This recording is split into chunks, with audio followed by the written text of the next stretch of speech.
শুরুতেই জানিয়ে দিব আজকের গুরুত্বপূর্ণ সংবাদ বাংলা সংবাদ।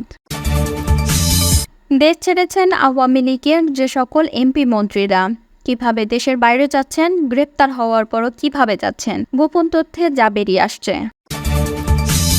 এতক্ষণ শুনছিলেন সংবাদ শিরোনাম, এখন থাকছে বিস্তারিত।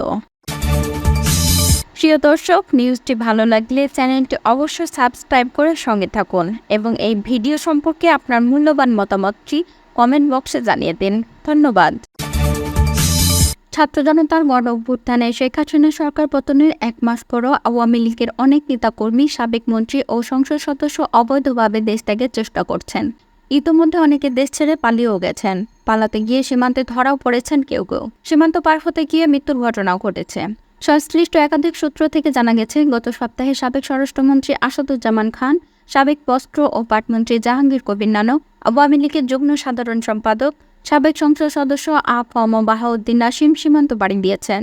এদের আগে 5 আগস্টের পর দেশ ত্যাগ করেছেন সাবেক পররাষ্ট্রমন্ত্রী হাসান মাহমুদ, সাবেক স্থানীয় সরকারমন্ত্রী মোহাম্মদ তাজুল ইসলাম, সাবেক শিক্ষামন্ত্রী মহিবুল ইসলাম চৌধুরী নওফেল, সাবেক তথ্য প্রতিমন্ত্রী মোহাম্মদ আলী আরাফাত, সাবেক সংসদ সদস্য আলাউদ্দিন আহমেদ নাসিম ও আলোচিত আওয়ামী লীগ নেতা নারায়ণগঞ্জের সংসদ সদস্য শামীম ওসমান সহ অনেকেই। যারা পালিয়ে গেছেন বা পালানোর চেষ্টায় আছেন তাদের সবাই প্রায় হত্যাসহ বিভিন্ন মামলার আসামি।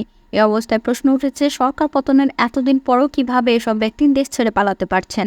আওয়ামী লীগের সাধারণ সম্পাদক ও সাবেক পরিবহন ও সেতু মন্ত্রী ওবায়দুল কাদের, যুগ্ম সাধারণ সম্পাদক মাহবুবুল আলম হানিফ, সাবেক মন্ত্রী রেজাউল করিম সহ কেন্দ্রীয় আওয়ামী লীগের আরও বেশ কয়েকজন নেতা দেশ ছাড়ার গুঞ্জন রয়েছে, তবে তাদের বর্তমান অবস্থান সম্পর্কে নিশ্চিত হওয়া যায়নি।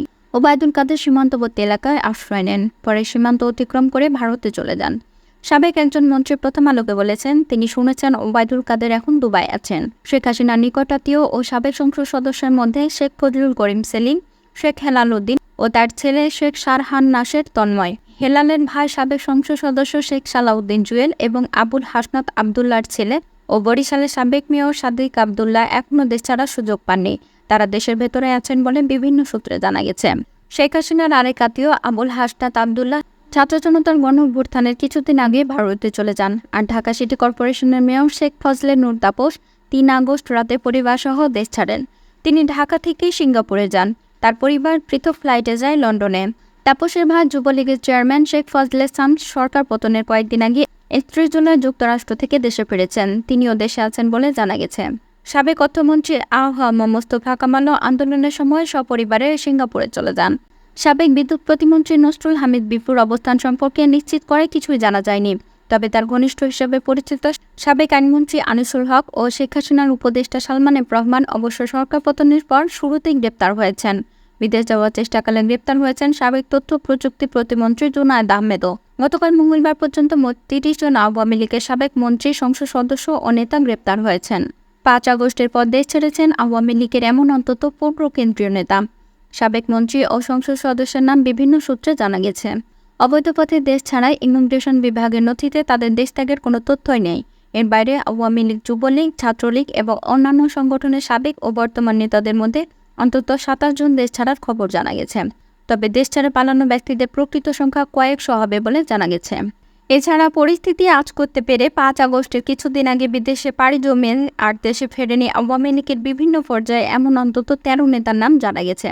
অবৈধ পথে এভাবে দেশ ছাড়ার বিষয়ে জানতে চাইলে স্বরাষ্ট্র উপদেষ্টা লেফটেন্যান্ট জেনারেল মোহাম্মদ জাহাঙ্গীর আলম চৌধুরী তার মুখপাত্রের মাধ্যমে প্রথম আলোকে বলেন, সীমান্তে নজরদারি রয়েছে, সরকার পদক্ষেপ নিচ্ছে বলে সাবেক সংসদ সদস্য ও অবসরপ্রাপ্ত বিচারপতি সহ অনেকেই বিভিন্ন সীমান্তে ধরা পড়েছেন।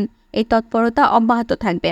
ছোট বোন শেখ রেহানাকে সঙ্গে নিয়ে শেখ হাসিনা দেশ ত্যাগ করার পর থেকেই আওয়ামী লীগের কেন্দ্রীয় নেতাদের পাশাপাশি মধ্যম ও নিম্ন সারির অনেক নেতাও দেশ ছেড়ে পালিয়েছেন। এছাড়া অনেকে পালানোর সুযোগ খুঁজছেন বলে জানা গেছে, যাদের বেশিরভাগই বিরুদ্ধে হত্যা মামলা, দুর্নীতি সহ নানা অভিযোগ রয়েছে। এখন পর্যন্ত আওয়ামী লীগের যেসব নেতাদের দেশ ত্যাগের খবর পাওয়া গেছে তাদের মধ্যে রয়েছেন সভাপতি মণ্ডলীর সদস্য এএইচএম খায়রুজ্জামান লিটন, রাজশাহী সিটি কর্পোরেশনের সাবেক মেয়র, সাংগঠনিক সম্পাদক আবু সাহেদ আল মাহমুদ, জাতীয় সংসদের সাবেক হুইপ ও শফিউল আলম চৌধুরী নাদেল, দলের দপ্তর সম্পাদক ও শেখ হাসিনার সাবেক বিশেষ সহকারী বিপ্লব বড়ুয়া, মুক্তিযুদ্ধ বিষয়ক সম্পাদক মৃণাল কান্তি দাস, ত্রাণ ও সমাজ কল্যাণ বিষয়ক সম্পাদক আমিনুল ইসলাম ও কার্যনির্বাহী সদস্য নির্মল কুমার চ্যাটার্জি। এছাড়া সাবেক নৌ পরিবহন প্রতিমন্ত্রী খালিদ মাহমুদ চৌধুরী, কুমিল্লা সদর আসনের সাবেক সংসদ সদস্য আ ক ম বাহাউদ্দিন বাহার ও তার মেয়ে, কুমিল্লা সিটি কর্পোরেশনের সাবেক মেয়র তাহসিন বাহার এবং ফেনীর সাবেক সংসদ সদস্য নিজাম হাজারীও দেশ ছেড়েছেন বলে জানা গেছে। এ তালিকায় আরও রয়েছেন ছাত্রলীগের সাবেক সভাপতি লিয়াকত শিকদার, সাবেক সাধারণ সম্পাদক সিদ্দিকী নাজমুল আলম, ঢাকা মহানগর দক্ষিণ ছাত্রলীগের সাবেক সম্পাদক গোলাম সারোয়ার কবির, যুবলীগের সাধারণ সম্পাদক ও সাবেক সংসদ সদস্য মাইনুল হোসেন নিখিল, ছাত্রলীগের সভাপতি সাদ্দাম হোসেন, ঢাকা বিশ্ববিদ্যালয় ছাত্রলীগের সভাপতি মাজহারুল কবির শয়ন, ঢাকা মহানগর উত্তর ছাত্রলীগের সভাপতি রিয়াজ মাহমুদ, ছাত্রলীগের প্রচার ও প্রকাশনা সম্পাদক জয়দেব নন্দী প্রমুখ। এছাড়া বিতর্কিত পুলিশ কর্মকর্তা ও সাবেক ছাত্রলীগের নেতা বিপ্লব কুমার সরকারও 10 সেপ্টেম্বর লালমনিরহাটের পাটগ্রামে দহগ্রাম সীমান্ত থেকে দেশ ত্যাগ করেছিলেন বলে খবর বের হয়েছে। এমন অনেকে আরও দেশ ছাড়ার চেষ্টায় আছেন বলে জানা গেছে। কোন পথে কিভাবে দেশ ছাড়ছেন? ইতিমধ্যে দেশ ত্যাগ করেছেন এমন বেশ কয়েকজনের পরিবার, সহকর্মী ও শুভাকাঙ্ক্ষীদের সঙ্গে কথা বলে জানা গেছে, সিলেট, আখড়া, ব্রাহ্মণবাড়িয়া, নেত্রকোনা ও ময়মনসিংহ, হালুয়াঘাট, যশোর অঞ্চল, লালমনিরহাট সহ উত্তরাঞ্চলীয় সীমান্ত এলাকা দিয়ে দেশ ছাড়ার প্রবণতা বেশি। এর জন্য জন প্রতি 50,000 থেকে 20 থেকে 30 লাখ টাকা পর্যন্ত দিতে হয় সীমান্তের দুই পাশের দালালদের। ভারতে পালানোর সময় গত 23 আগস্ট সিলেটের কানাঘাট সীমান্তে স্থানীয় লোকজনের হাতে ধরা পড়েন আপিল বিভাগের অবসরপ্রাপ্ত বিচারপতি শামসুদ্দিন চৌধুরী মানিক। স্থানীয় লোকজনের ধারণা করা একটি ভিডিওতে তখন তাকে বলতে শোনা যায় তিনি 15,000 টাকা চুক্তিতে ভারতে পালিয়ে যাচ্ছিলেন। 24 আগস্ট রাতে সিলেটের কানাঘাটের ডোনা সীমান্ত থেকে ভারতে পালানোর সময় মারা যান ছাত্রলীগের সাবেক সাধারণ সম্পাদক ইসাহাক আলী খান পান্না। লাশ উদ্ধারের পর মেঘালয় পুলিশ সূত্র গণমাধ্যমকে বলেছেন, গলা টিপে শ্বাসরোধের মাধ্যমে ইসাহাকের মৃত্যু হয়েছে। 12 সেপ্টেম্বর ব্রাহ্মণবাড়িয়ার আখড়া সীমান্তে আটক হন চট্টগ্রামের রাউজানের সাবেক সংসদ সদস্য এ.বি.এম. ফজলে কবির চৌধুরী। পলাতক অন্যান্য ব্যক্তিরা কোথায়? আওয়ামী লীগ সরকারের পতনের পর থেকে দলটির বিভিন্ন পর্যায়ের নেতাকর্মী সহ ওই সরকারের সুবিধাভোগীরা আত্মগোপনে চলে যান। এর মধ্যে দেশের বিভিন্ন সেনানিবাসে 626 জন আশ্রয় নেন বলে 18 আগস্ট আন্তর্বাহিনী জনসংযোগ পরিদপ্তরের এক বিজ্ঞপ্তিতে জানানো হয়। আশ্রয় নেওয়া ব্যক্তিদের মধ্যে রাজনৈতিক, বিচারক, প্রশাসন ও পুলিশের কর্মকর্তা এবং তাদের পরিবারের সদস্যরা ছিলেন। পরবর্তী সময়ে তাদের মধ্যে কয়েকজন গ্রেপ্তার হলেও বাকিরা সেনানিবাস থেকে বের হয়ে কোথায় অবস্থান করছেন সে ব্যাপারে নিশ্চিত করে কিছু জানা হয়নি। তবে তাদের মধ্যে কেউ কেউ দেশ ছেড়েছেন বলে প্রচার আছে। এছাড়া আলোচিত পুলিশ কর্মকর্তা মনিরুল ইসলাম, হাবিবুর রহমান, মোহাম্মদ হারুনা রশিদ সহ কয়েকজন কর্মকর্তা আত্মগোপনে আছেন। আবার আত্মগোপনে থাকা কেউ কেউ গ্রেপ্তার এড়াতে দেশ ছেড়েছেন বলে ঘনিষ্ঠদের দিয়ে প্রচার করানো হচ্ছে বলে জানা গেছে। তারা কিভাবে ভারতে আছেন? পাসপোর্ট, ভিসা ছাড়া কিংবা ইমিগ্রেশন সম্পন্ন না করে পলাতক ব্যক্তিদের বিষয়ে ভারতের আইনশৃঙ্খলা রক্ষাকারী বাহিনী ও সংশ্লিষ্ট কর্তৃপক্ষ সহনশীল আচরণ করছে বলে জানা গেছে। তাদের কারো কারো যুক্তরাষ্ট্র সহ বিভিন্ন দেশে বসবাসের অনুমতি বা গ্রিন কার্ড রয়েছেন।